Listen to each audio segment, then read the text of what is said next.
with talking through today's top stories with Tom and Ashley. Morning. Good morning, guys. Lovely. Dream team. We are kicking off with the story about Prince Harry, who appeared in the Court of Appeal in London yesterday, where he said he feels singled out over the decision to downgrade his security. So he's making a legal challenge after the High Court upheld the decision he should not be provided with the same level of police protection given to working members of the royal family. Just to put a little flesh on the bones, his barrister told the court Prince Harry had been subject to a different and so-called bespoke process in the original security decision, but the Home Office said the Duke of Sussex's appeal involves a continued failure to see the wood from the trees. Harry's case has cost the British taxpayer £500,000 so far.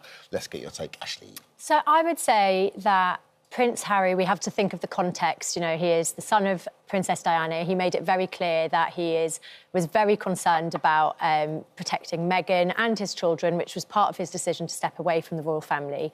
This is him appealing this decision.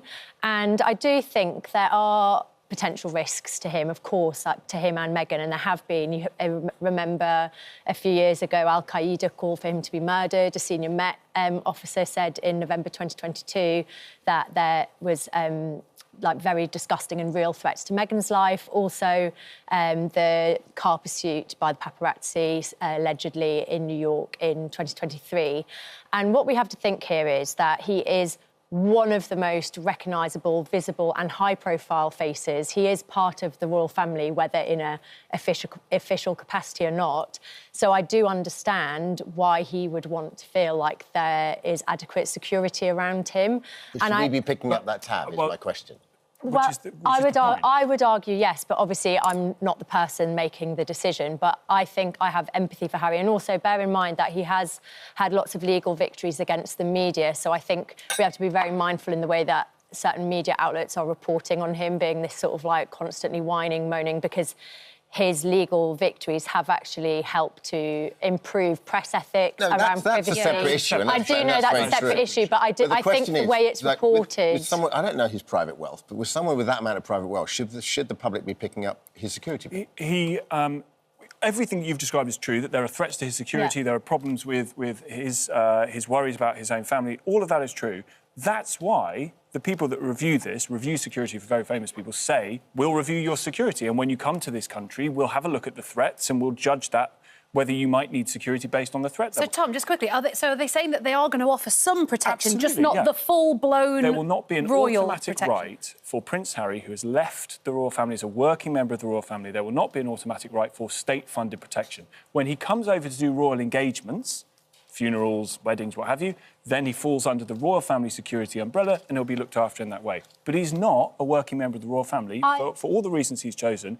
And if we extend taxpayer-funded security to Prince Harry on the basis that he's very recognisable, very famous, and some people really don't like him, well, then let's line up Taylor Swift, then let's line up all the other this is why I think it's different. This is why I think it's different for Prince Harry. If something happened to a billionaire or a pop star or whoever it would maybe, God forbid, it's not going to damage the UK's reputation in the same way that a working member of the royal... Like, he is a target, and whether officially part of the royal family or not, by blood, he is always a member of the royal family. But he is a member of the royal family, and in Al-Qaeda's eyes, when they called for him to be killed, of course that's going to impact the UK because he is a member of the royal family. So if he comes here for a personal trip to go on a shooting weekend or, whatever, he comes to go to the football, are we saying that the state, the taxpayers, should fund his security in the same way that they would do for a VVIP member of the royal family, the King or Prince William? I don't think... Or an ex-Prime Minister. I don't think most people would see that that is a reasonable way of spending money. If he needs the security based on the threat level, let's go for it, let's do that, as has already been made clear in the original judgment. Yeah, I mean, it's like we said, it's hard to sometimes feel sorry for someone when you feel like they've already got personal millions that they could be providing their own security. But I see both your points there. It's a tricky one, and it always will be with Prince Harry because of the way the papers will always skew the argument. Yeah. This is an interesting one about Miss England, and actually, I can't wait to hear your opinion on this, right? They're saying when there's a Miss England, there's loads of different rounds, isn't there? And it always used to be the bikini thing at the end where they'd come out and be paraded in their bikini and they'd get marks out of 10 or whatever for how good they look. OK, they're saying this is outdated, this feels a bit objectifying of women. Yeah.